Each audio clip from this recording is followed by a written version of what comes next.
नमस्कार, आप देख रहे हैं द पब्लिक वर्ड। मैं सुभाष चौधरी हूं। लोकसभा चुनाव 2024 के तीसरे चरण का मतदान 7 मई को होना निर्धारित है और आज चुनाव प्रचार तीसरे चरण के लिए समाप्त हो गया। आज कांग्रेस पार्टी के राष्ट्रीय अध्यक्ष मल्लिकार्जुन खड़गे अपने प्रत्याशियों के चुनाव प्रचार की दृष्टि से पश्चिम बंगाल के दौरे पर थे और वहां बेहद महत्वपूर्ण जिला या इलाका मालदा में उन्होंने महती चुनावी सभा को संबोधित किया। अपने प्रत्याशियों के लिए लोगों से भारी मतों से जिताने की अपील की। उन्होंने मालदा के प्रमुख नेता, कांग्रेस पार्टी के वरिष्ठ नेता रहे गनी खां चौधरी को बारंबार याद किया। गनी खां चौधरी 8 बार सांसद और 5 बार विधायक रहे हैं। उनके भाई हसन खां चौधरी भी वहां से सांसद रहे हैं। उन्होंने कहा कि बीजेपी हो या टीएमसी, सभी ने कांग्रेस को तोड़ने की कोशिश की। उन्होंने सभी कांग्रेसी कार्यकर्ताओं, नेताओं से एकजुट होकर भारतीय जनता पार्टी से लड़ने का आह्वान किया।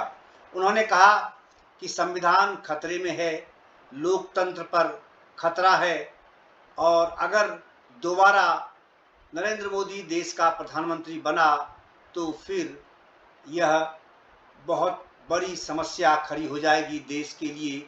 उन्होंने कहा कि वो डिक्टेटर बन जाएंगे। मल्लिकार्जुन खड़गे ने कहा कि भारतीय जनता पार्टी जाति और समुदाय के बीच में विभेद पैदा कर लोगों को बांटना चाहती है और राज करना चाहती है।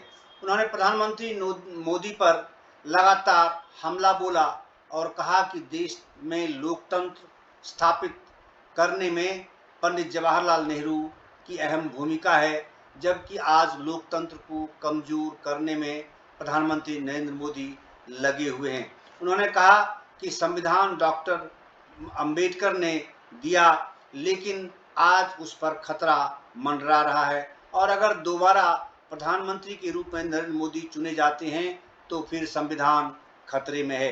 उन्होंने कहा कि कांग्रेस ने कई गारंटियां इस देश को दी हैं, जिसमें मनरेगा की चर्चा की, उन्होंने फूड सिक्योरिटी की बात की, राइट टू एजुकेशन की बात की, राइट टू इंफॉर्मेशन की बात की। उन्होंने कहा कि मोदी की गारंटी इसके सामने कुछ भी नहीं है।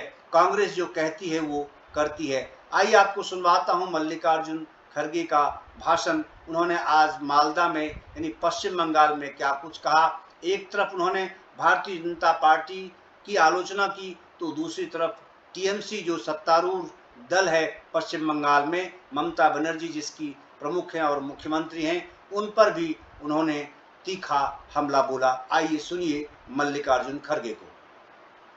हिंदुस्तान के नक्शे पर कि एक खास मालदा एक खास हैसियत है, एक पहचान है।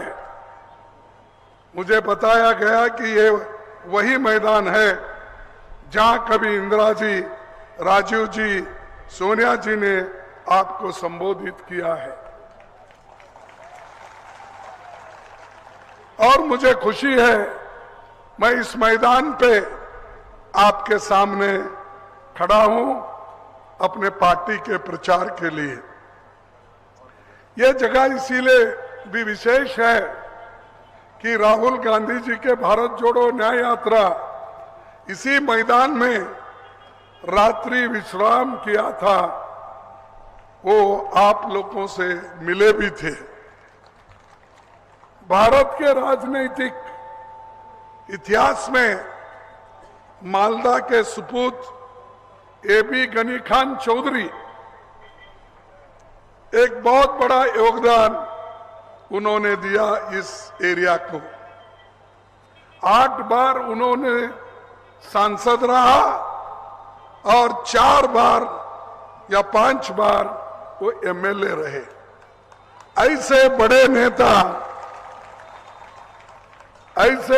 नेता वो मेरा भी रिकॉर्ड तोड़ दिए। मैं 11 बार था, मैं समझता हूं उनका 12 बार हो गया।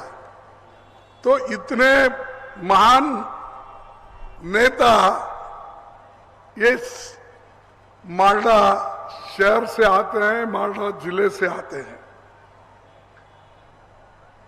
और 1972 में बंगाल सरकार में मंत्री के रूप में उन्होंने शपथ ली। और मैं खास आपको बताना चाहता हूं, ये भी घनीचांद चौधरी को, मेरी पहचान चिकमंगलुरु में इंदिरा गांधी जी के इलेक्शन में हुआ था। वहां पर प्रणब मुखर्जी और घनीकांत चौधरी साहब एक रूम में रहते थे, क्योंकि वहां पर जनता पार्टी ने बयान लगाया था कि एक रूम से ज्यादा नहीं देना। तो एक तरफ घनीकांत चौधरी और हमारे प्रणब मुखर्जी थे, एक तरफ मैं मिनिस्टर था उस वक्त भी स्टेट गवर्नमेंट में, तो मैं और दूसरे दोस्त मिनिस्टर एक रूम में थे।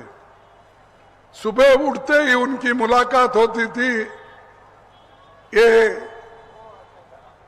हमारे चुनाव में और चुनाव को जाने से पहले, उस वक्त उनमें जो जोश था मैं देखा, और ये अपने बात के पाबंद थे, वो किसी से डरते नहीं थे, और वो खास अपने बात पे अड़े हुए रहते थे।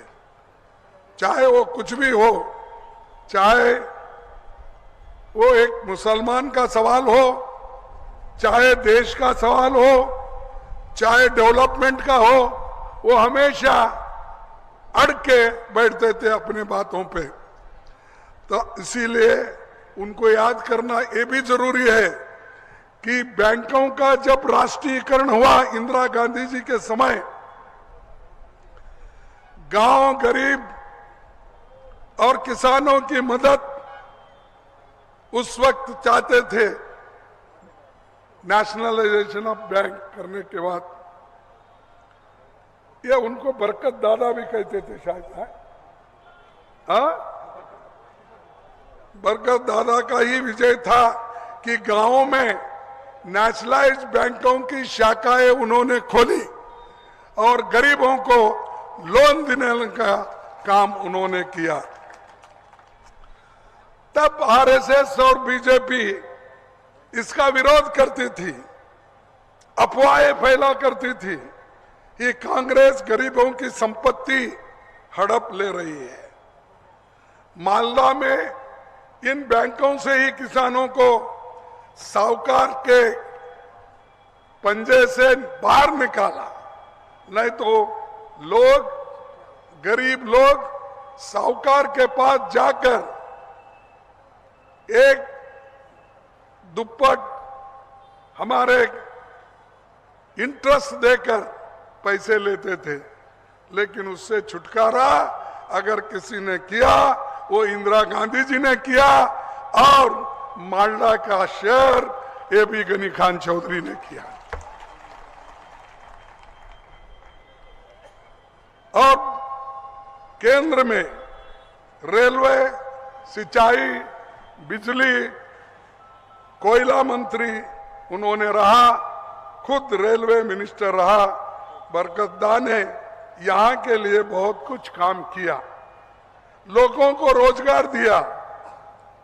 सर्कुलर रेल और देश की पहली मेट्रो रेल, कलकत्ता को मेट्रो उनकी ही देन थी और उनकी देन है। लेकिन अब सब लोग अपनी अपनी बात करते बोलते मैंने ये किया, मैंने वो किया। अरे जो हमने किया वो तुम उसको भोगत रहे हो, उसका उपयोग कर रहे हो, और आज बोलते हो सब कुछ हमने किया। मोदी जी तो ऐसा बोलते हैं कि देश को आजादी मिली 2014 में, 2047 में नहीं। कहीं भी उनका भाषण सुनो, यही करते हैं। लेकिन उनके निधन के बाद भी उनके भाई हसीम खान जी चौधरी लगातार 4-5 बार वो मेंबर रहे, वो मेरे साथी थे और मैं हमेशा उनसे मिलके बात करता था। और एक उनकी साथ उनकी भाई की बेटी थी क्या, मौसम। अब वहां भी तंग आ गई मौसम, वो जल्दी निकलना चाहती वहां से इधर। तो मैं समझता हूं कि हमारे लोगों को तोड़ने के लिए, घरानों को तोड़ने के लिए मोदी ने बहुत कोशिश की। उसके बाद यहां के टीएमसी ने भी कोशिश की।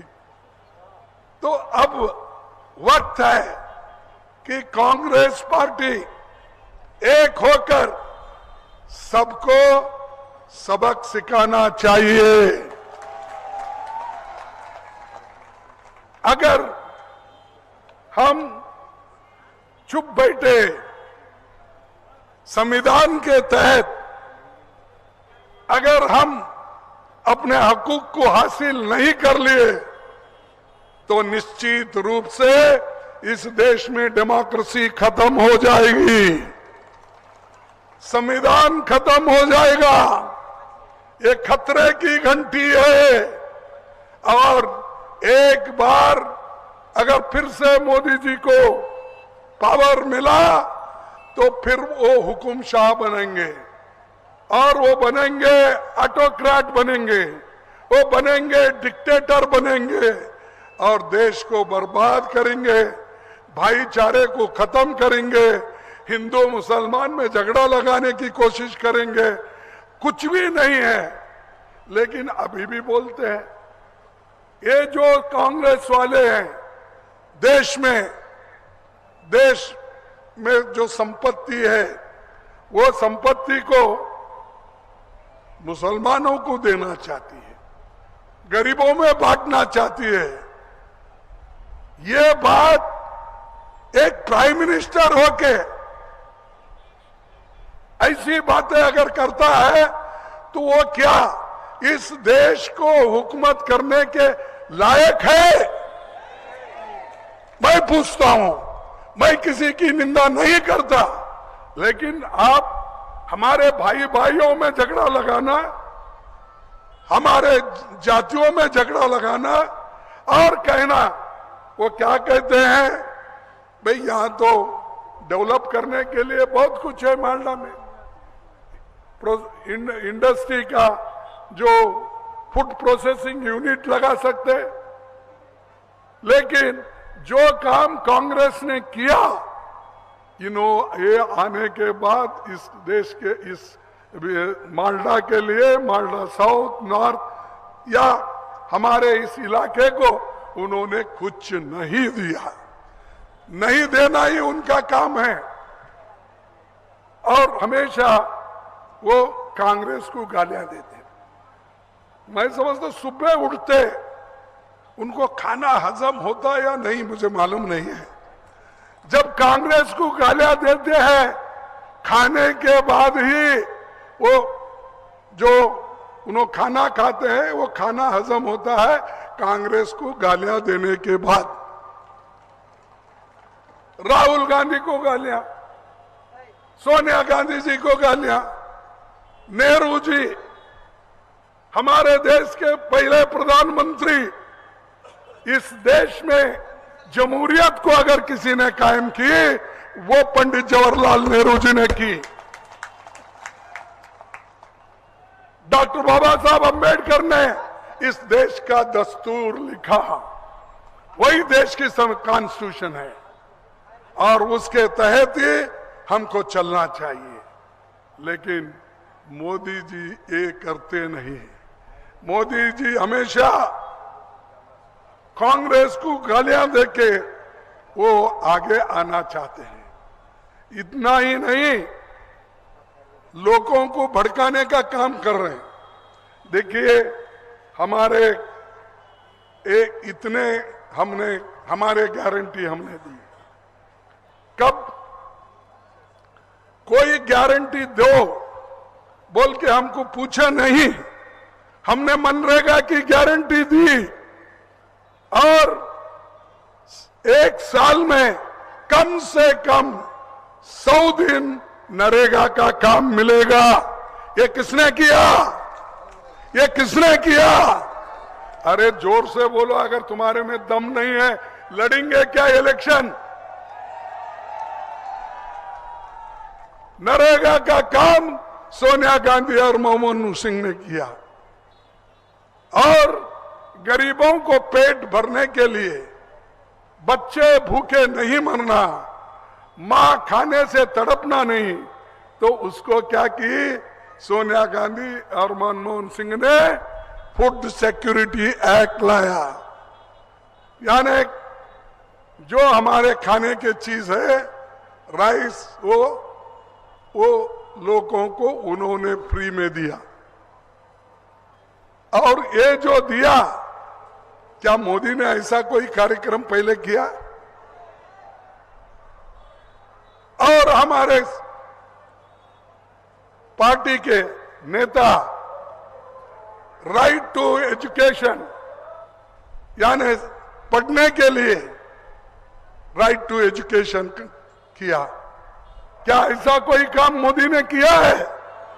वो तो अनपढ़ को अनपढ़ रखना चाहता है, गरीब को गरीब रखना चाहता है, दबाना चाहता है, कुचलना चाहता है, ऐसा आदमी है। क्या वो पार्टी को तुम, ऐसे पार्टी को आप वोट देंगे? जोर से बोलो नहीं। अरे उनके जो गाड़ियां फिर रहे वो भी ठहरना, सुन के जाने दो जरा, इतने जोर से बोलो भाई। उसने क्या किया? कुछ नहीं। भाइयों और बहनों, मैं हमारे कांग्रेस के लोग विदेश में बहुत कुछ पैसा रखा है, काला धन। यहां के बहुत से लोग भी काला धन रखे हैं, वो मैं स्विस बैंक से लाऊंगा। हर एक के जेब में 15-15 लाख डालूंगा। कहा या नहीं कहा? 15 लाख मिले आपको? अरे कैसा प्राइम मिनिस्टर झूठ बोलता है। एक प्राइम मिनिस्टर मैं 15 लाख दिया हूं बोलता है, तुम नहीं बोल रहे। या तो आप झूठे हैं या नहीं तो मोदी झूठा है। मोदी झूठा है, चलो छोड़ दो। फिर उसने ये कहा, मेरे नौजवान साथियों, मेरे युवक भाइयों, आपको हर साल 2-2 करोड़ नौकरियां दूंगा। 10 साल में कितना देना था? 20 करोड़ नौकरियां। आपको 20 करोड़ नौकरियां मिले? ये भी झूठ है। नहीं भाई, मैं नहीं मानता किसी देश का प्राइम मिनिस्टर इतना झूठ बोलता है। बोला? अरे छोड़ दो, फिर ये भी एक झूठ है। तीसरा बात उन्होंने कहा, किसान भाइयों, जब तक मोदी है मुमकिन है, ये कहा। और मुमकिन क्या कहा? किसान भाइयों, तुम्हारी आमदनी मैं दुप्पट कर दूंगा। मालूम हुआ ना? दुप्पट को बोलते, वही बोलते क्या? डबल करूंगा। जब किसान भाइयों का जो इनकम है वो डबल करूंगा बोले, उन्होंने बोले या नहीं बोले? बोले। फिर हुआ डबल? ये भी झूठ। अरे कितने बोलते भाई, कोई प्राइम मिनिस्टर इतना झूठ नहीं बोलता। पहला भी बोले आप झूठ, 2 करोड़ नौकरियां झूठ, 15 लाख झूठ, ये किसानों का डबल आमदनी ये भी झूठ। ये क्या है? तो ये इसीलिए मैं कभी उन लोगों को गुस्सा आता है मेरे ऊपर। खरगे साहब हमेशा हमारे खिलाफ टीका करते हैं। मैं टीका इसलिए करता हूं, आप झूठ पे झूठ जो बोलते हैं उसके खिलाफ हूं। और मोदी जी ये जो काम करते हैं, इसी के लिए मैं कभी कभी उनको बोलना पड़ता है, मोदी जी आप झूठों के सरदार हैं, आप झूठों के सरदार हैं, सही नहीं बोलते, लोगों को सही नहीं बताते, देश को मजबूत रखना नहीं जानते, हुकूमत करना सब लोगों को मिलजुल के चलने के लिए आप नहीं चाहते। अब इधर इधर और एक झूठ उन्होंने उठाया। क्या भाइयों आपको मालूम है कांग्रेस क्या कर रही है? कांग्रेस ये कर रही है कि जातीय जनगणना लाके वो तुम्हारी संपत्ति बांटना चाहती है, मुसलमानों को देना चाहती है। अरे ये क्या भाई, इस हिंदुस्तान में एक ही दस्तूर है सबके लिए, मुसलमानों के लिए वही दस्तूर है जो बाबा साहब अंबेडकर ने लिखा, हिंदुओं के लिए भी वही है, सिख के लिए वही है, ये अपने क्रिश्चियन के लिए वही है, सबके लिए वही है। लेकिन तुम कैसा बोलते हो कि सबके अलमारी में क्या है वो घुसेंगे देखेंगे, और घर में क्या है देखेंगे। देख देख कर अगर आपके पास 1 लाख रुपए है, 50 लाख उनको देंगे और मंगलसूत्र भी छीनेंगे। अरे भाई देश में हमने इतना हुकूमत किया, 55 साल आजादी मिलके 75 साल हो गए, कोई कांग्रेस वाला किसी का मंगलसूत्र छीना है?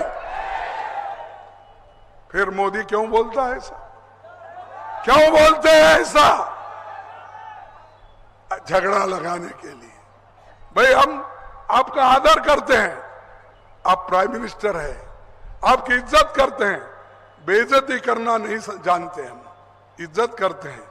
लेकिन आप जो बातें करते हैं ये बच्चों जैसे बातें करते हैं। किसी ये कभी हुआ है घर में घुस के तुम्हारे मंगलसूत्र लाएंगे? सोना अगर है तो आधा सोना लेंगे। यहां तक अहमदाबाद में मैं उनका भाषण सुना, मैं गया था, परसों गया था अहमदाबाद, सूरत, उधर रायबरेली से आते हुए गया था।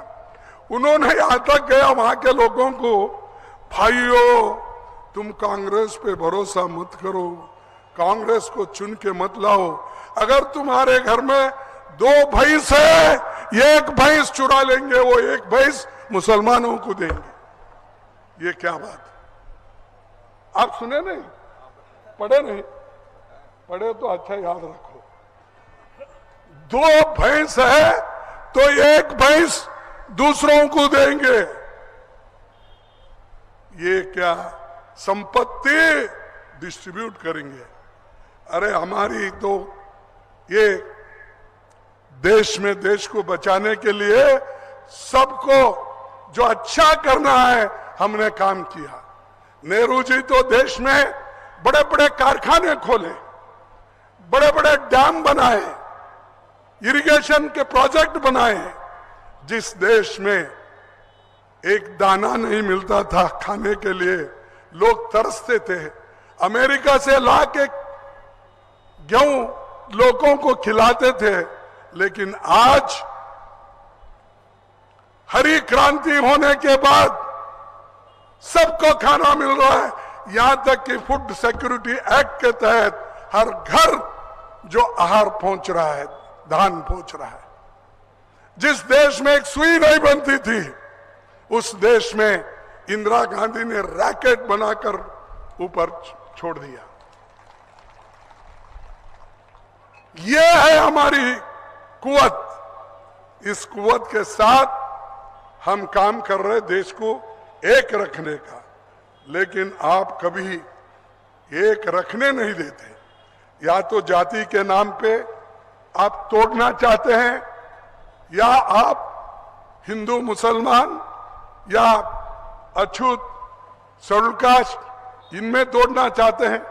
लेकिन कांग्रेस पार्टी कभी तोड़ने नहीं देंगी, एक होकर लड़ेगी, देश के लिए।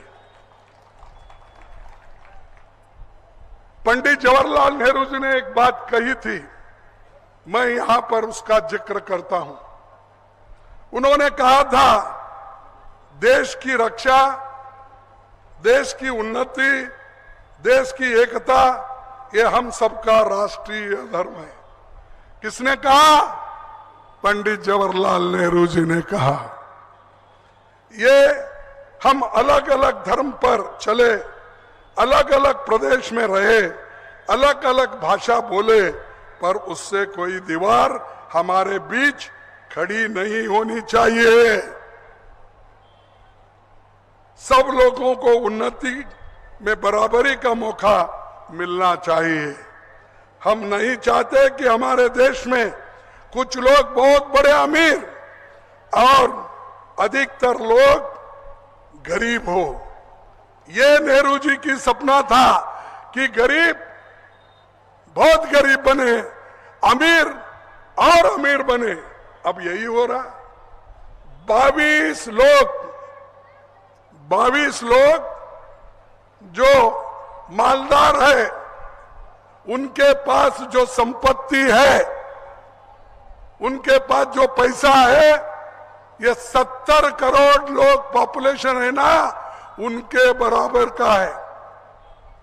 70 करोड़ लोगों की आमदनी या पैसा कितना है, उतना पैसा सिर्फ 22 लोगों के पास है इस देश के। इसको हम ठीक से देखना या नहीं देखना? सिर्फ 22 लोग। अब मोदी ये बोलते हैं, देखो अमीरों की पैसे लेके गरीबों को बांटना चाहते हैं। अरे इंदिरा गांधी ने बड़े बड़े जमींदारों को, मैं समझता हूं चौधरी का भी थोड़ा गया रहा, मुझे मालूम नहीं, लैंड रिफॉर्म्स में टेनेंट को मालिक बनाए हम, गरीबों को जमीन दिया हम, और हमको ये सिखाते हो। ये बात आप नहीं कहना चाहिए। इसीलिए ये कांग्रेस पार्टी हमेशा आपके साथ है, सबके साथ है, या हिंदू या मुसलमान, सिख, ईसाई, बुद्धिस्ट, जैन, कोई भी हो, हमको सभी बराबर है, इसमें कोई फर्क नहीं है। लेकिन इसके जो नेहरू जी के विचार है, इससे उल्टा मोदी जी के विचार है। और मोदी जी हमेशा यही कहते हैं, क्योंकि आरएसएस मोदी जी वो एक ही है। 1 रुपये के 2 मुखवाड़ा बोलते ना, 2 फेसेस, एक सिक्के के 2 पहलू हैं। एक तरफ आरएसएस है, एक तरफ बीजेपी मोदी है। इसीलिए तो हम चाहते हैं देश में सुख और समृद्धि हो। और नेहरू जी ने जो बड़े बड़े कारखाने बनाए हैं, उन्होंने यही कहा, मेरे नजर में इस देश में अगर कुछ मंदिर है तो ये मॉडर्न मंदिर है। बोले ये मॉडर्न मंदिर से ये देश को खाना देते हैं, देश को तरक्की करते हैं, ये बहुत इंपॉर्टेंट है। इसीलिए बड़े बड़े बांध, बड़े बड़े कारखाने, बड़े बड़े पब्लिक सेक्टर्स उन्होंने बनाया। आप क्या बनाए भाई? आप क्या बनाए? कुछ नहीं, झगड़ा लगाने का, ये मत खाओ, वो मत खाओ। बात बात को वो हमेशा ये बोलते रहते हैं, मटन, चिकन, बीफ। अरे वो आदमी जो खाता है वो खाता, तुम्हारे को क्यों एतराज है भाई? अगर चाहे आप भी खाओ, हम नहीं बोलते, लेकिन खाना भी आपके मर्जी से खाना, पहना भी, पहरावा करना आपके मर्जी से करना, पूजा भी आपके मर्जी से करना, हर चीज अगर आपके मर्जी से करना है तो मेरे को आजादी कहां है? मेरे को तो तुम मंदिर में नहीं आने देते। और ऐसे लोग हमको सिखाते देशभक्ति का गान। अरे देश के लिए तो कांग्रेस पार्टी के लोग सूली पे चढ़े, लड़े, मरे, घर बार छोड़े और देश को आजाद कराए। महात्मा गांधी, पंडित जवाहरलाल नेहरू, सुभाष चंद्र बोस, ये सारे लोग, सरदार पटेल, मौलाना अब्दुल कलाम आजाद, ये सब लोग देश के लिए लड़े। तुम कहां लड़े? कोई बताओ मेरे को जनसंघ का आदमी उस आजादी के लड़ाई में था?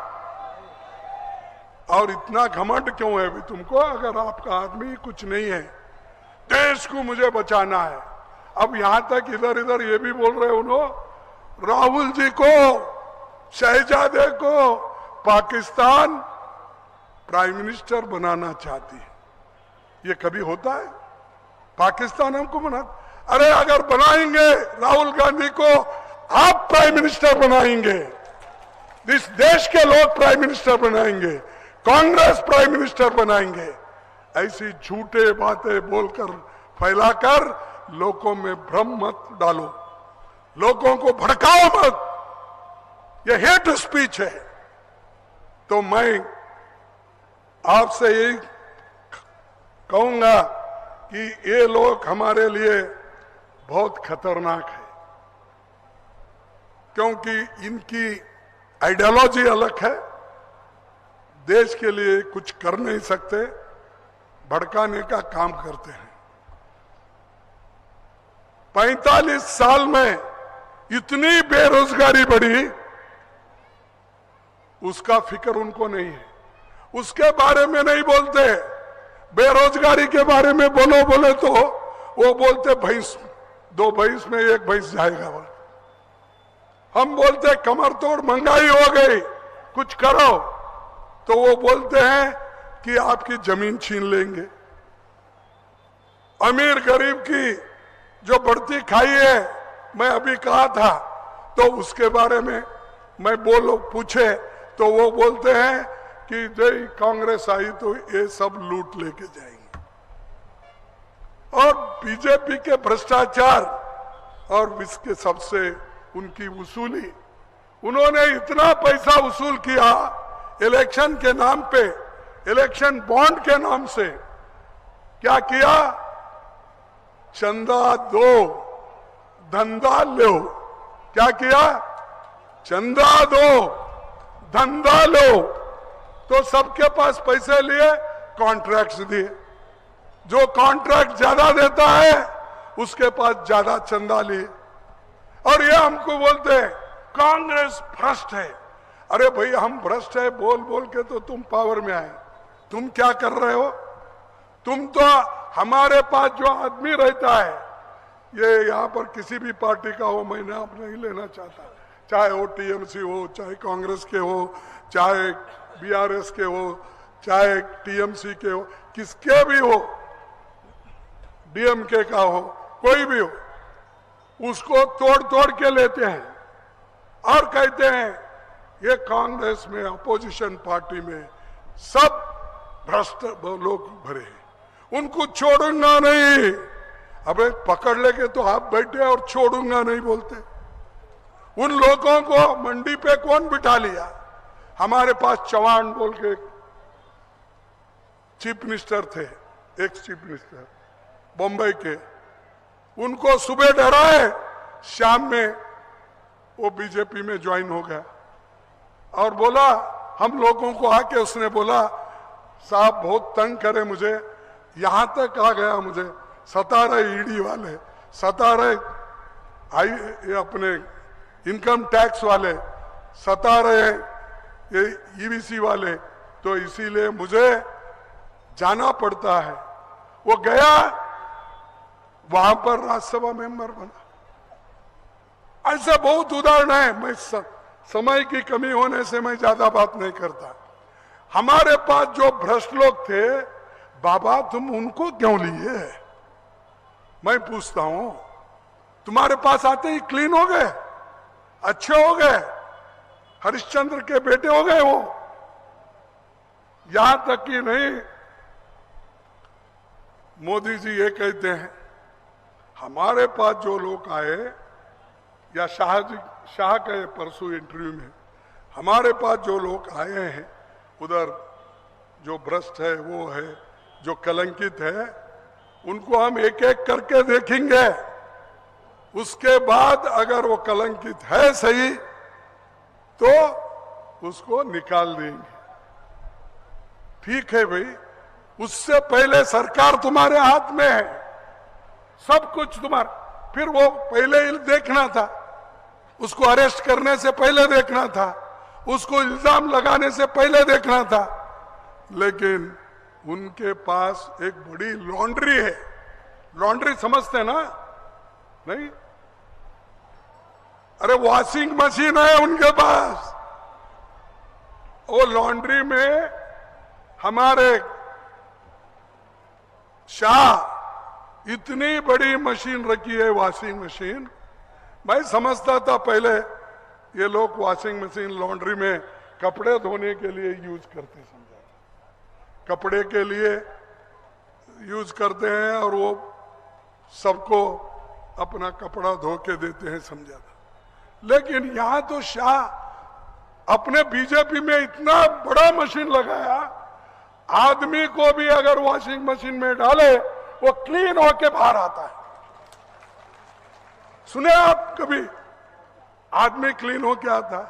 कपड़े क्लीन होके आते सुने, और चीजें क्लीन होके आते सुना, लेकिन आदमी ही उस मशीन में डालते ही क्लीन होके आता है और उसको लेके मंडी पे बैठ जाते हैं हमारे मोदी साहब और शाह साहब, और गालियां हमको देते हैं, कांग्रेस वाले भ्रष्ट है, अपोजिशन वाले भ्रष्ट है।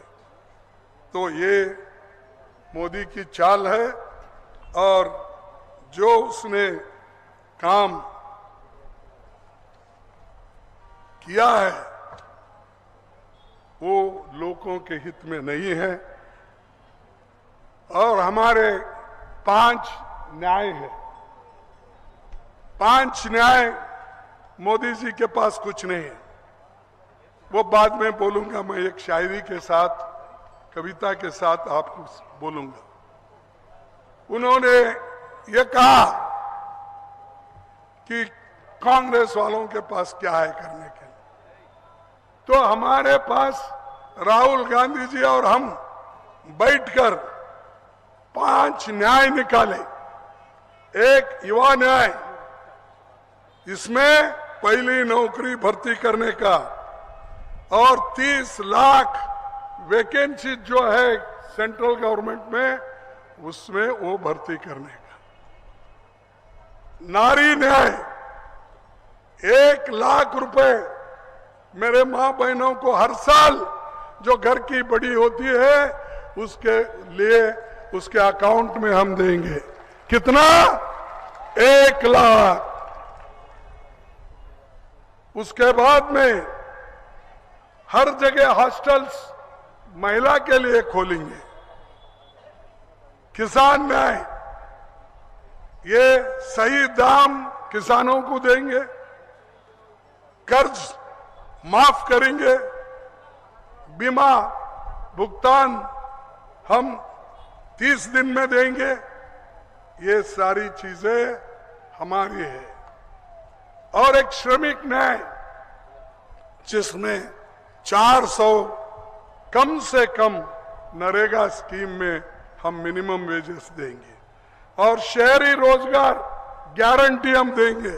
जैसा नरेगा है वैसा ही शहर में गरीबों को काम देने के लिए शहरी गारंटी योजना हम लाएंगे। हिस्सेदारी न्याय, ये हिस्सेदारी न्याय का तो मैं पहले ही आपको बोला कि जनगणति के आधार पर किसके पास कितने ग्रेजुएट है, कैसे हैं, उनकी हालत क्या है, उनके पास कौन सा धंधा है, और अगर नहीं है तो किस ढंग से वो काम करेंगे। भाई और एक बार बार पूछते हैं मोदी, 70 साल में तुम क्या किया, ये तो पूछते हैं। मैं 2 ही आंकड़े देता हूं। एक है 1951 में पढ़े लिखे लोग जिनको पढ़ना आता था, लिखना आता था, वो 18% थे, और 13-14 में जब यूपीए की हुकूमत थी 74% लिखने पढ़ने वाले हो गए। मोदी साहब, ये काम हमने किया। और तुम इतना 10 साल में तुम्हारे पास 2% लोग पढ़े। प्राइमरी स्कूल आजादी के पहले 2,09,000 थे, आज 7,09,000 है।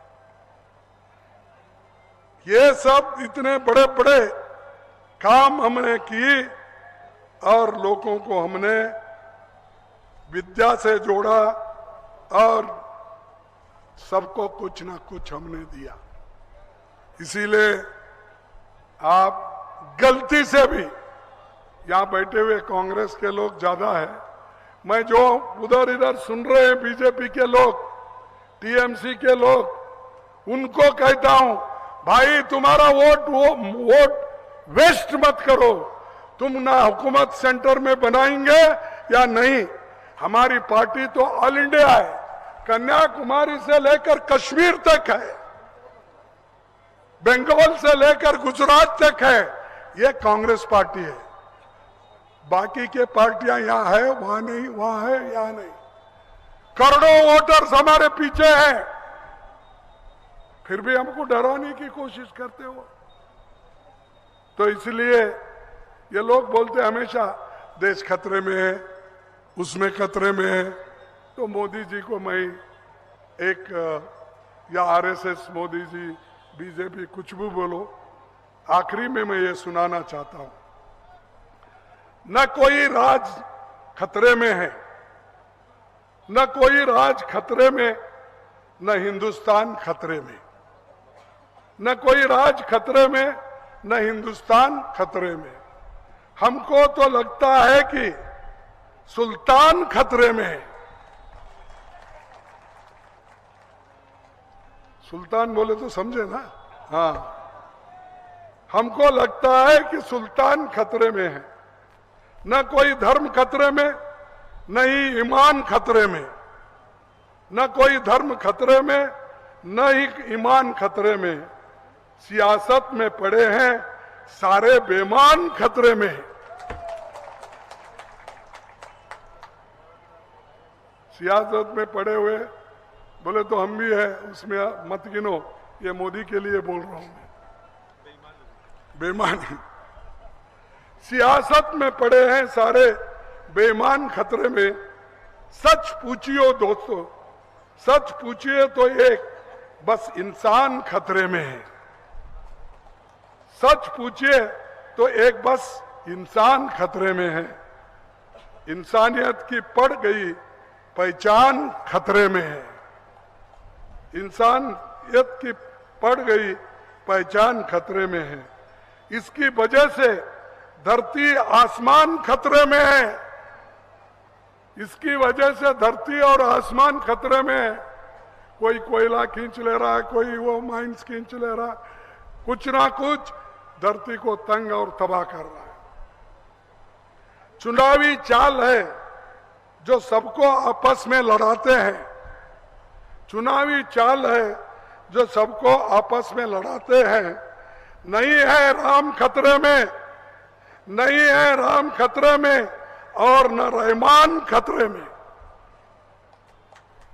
मोदी जी गारंटी पर गारंटी देते हो, दिख रहा है कुर्सी का अरमान खतरे में है।